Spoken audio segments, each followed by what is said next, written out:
Good evening, people of YouTube. My name is Daniel Carreras, and today I shall be looking at Pressure from Topware Interactive.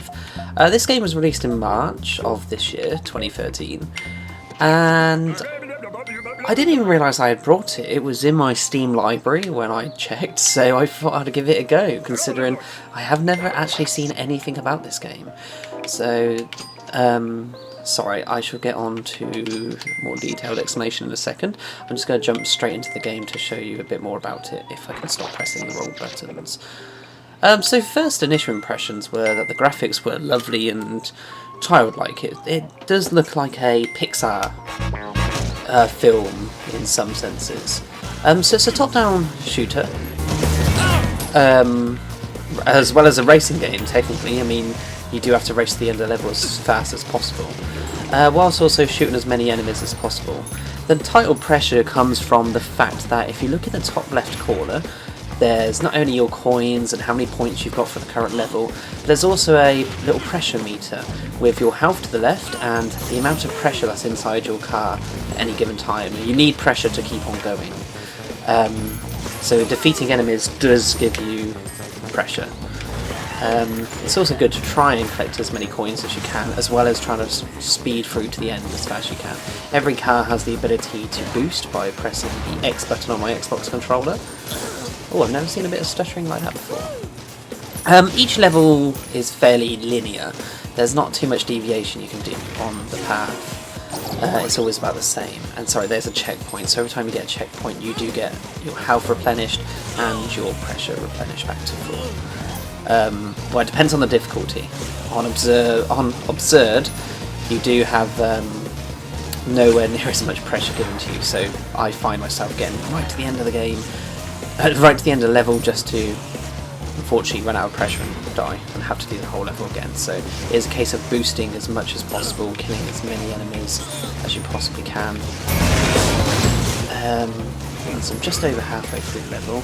Each level is about 3 minutes in length, and it's got over 30 levels in total, so it's not a bad length game. It takes about 3 hours in total to finish.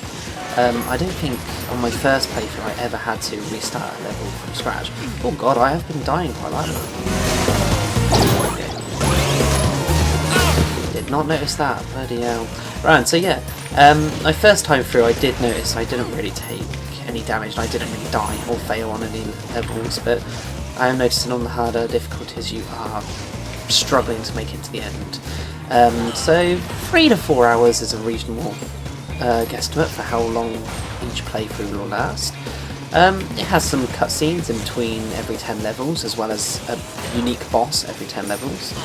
And it does have a story, so basically this evil count has taken all the water from this chap who you're driving as, from his lake. So you're trying to get to the end of the game to get all your water back from the count. The count wants to make a gigantic spa, because he's an evil bastard.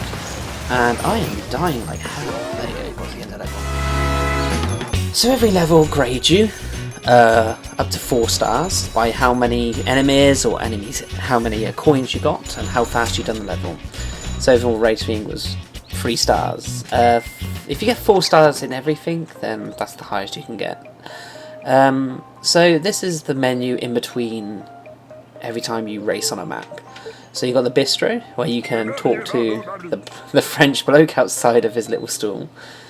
He always tells weird little things like, a while back I owned a car washed for buggies, then there was no more water. Shucks. After a while you don't tend to talk to him very much, he's not exactly essential to the game. So here's where you can select parts to upgrade on your buggy. At the start I had to start a brand new game, unfortunately. When I finished the last game it didn't save my progress, it just completed it and that's it. I now have to start the game again from scratch, that wasn't too great. So here you can upgrade your weapons and change them if you'd like, so I'm going to upgrade this one to the highest and then show you the rest of them. So secondary weapons you can activate by pressing B. By activating a secondary weapon, I usually had this missile through the majority of my previous game, and it would have a homing missile which would then kill a single enemy at a time. You have rams which go onto the front of your car, and that means when you boost you can whack into enemies and kill them that way. And finally you have buggy upgrades, which give you a better car, more faster boosts, stronger and more health. Generally, by the end of the game I only got to about number 6, the buggy number 6. So now if we go back, there is literally only these 3 items, otherwise you can go back to the main menu. So I can't unfortunately scroll all the way to the right to show you how long the game is, because, like I say, unfortunately it deleted all the it deleted all my footage from before. But if I now just jump straight back into this one, you can see that the levels are fairly unique in size and shape. I would say the length of the game was perfectly adequate. Adequate for the gameplay. The levels did get a bit boring and repetitive at times, but it definitely had enough to keep you entertained for the entire 3-4 hours. I played through it fairly fast, and I didn't find myself too bored. It's a fairly simple game that you didn't need to think very much. Oh, got it almost upside down there. Yeah, and sometimes you want a game like that, just to sit back, relax, and not have to worry or think about what you're doing, or whether you're shooting the right amount of things, the right amount of enemies. I keep on going at walls. Dear me. So yeah, it was extremely entertaining. It's just a shame, because I haven't seen anything about this around the start of the year. I mean, I like to think I keep up to date with all the websites. I mean, I look at Giant Bomb and Engadget and Kotaku and quite a few others, quite a lot, and I never saw this game advertised anywhere. And like I say, I didn't realise this game existed to the point I didn't even know I had it in my Steam library. And I don't know how I got it in my Steam library. It might have been with a Humble Bundle towards the start of the year, but or it might have been on the Steam sale. In all fairness, I brought a lot of games in on the Steam sale over the summer. And I'm not so sure what people think. I mean, this isn't going to be to everyone's liking. There isn't that much variety. What you see here is what you get for the rest of the game. The enemies are fairly nice and unique, and you do start getting different enemies as you go on. Their animations are quite fluid and nice, and it does look like a Pixar film. You get enemies which are in spa baths, which is pretty cool. I mean, what's wrong? How can that ever be wrong for someone to be in a spa bath as a car? And the general aesthetics of the whole game is pretty nifty. Go away, green sludge bag. I should have researched more about Topware Interactive really before I got on here, because if this is one of their first games, they've done a pretty nifty job. That's a bit strange. I never got any frame slowdowns like that on my first playthrough. And I do have a quite top-of-the-range PC, so it shouldn't really have any performance issues. Oh well. So yeah, levels are definitely linear. You can't go alternate paths. There aren't like secret passages to take. There aren't secrets to find. There aren't any like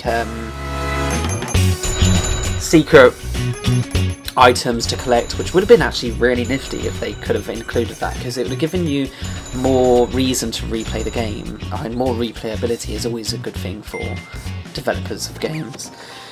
So yeah, that is literally, you keep on repeating the same thing over and over again. I do apologise, I would love to show you a boss. I might upload another video in the future of the bosses, because the boss battles are pretty unique.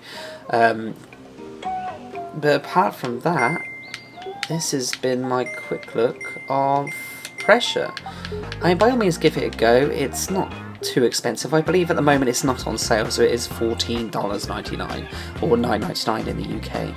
But it's a very enjoyable game. If you do want to sit down for about 4 hours without having to think, without having to worry, and you just literally want to play through a game, Pressure is fantastic for you. My name's Daniel Carreras, and I hope you enjoyed my quick look. By all means, comment, subscribe, or like, or follow me on Twitter, or whatever you like. Thanks for watching, and have a nice night and day. Bye.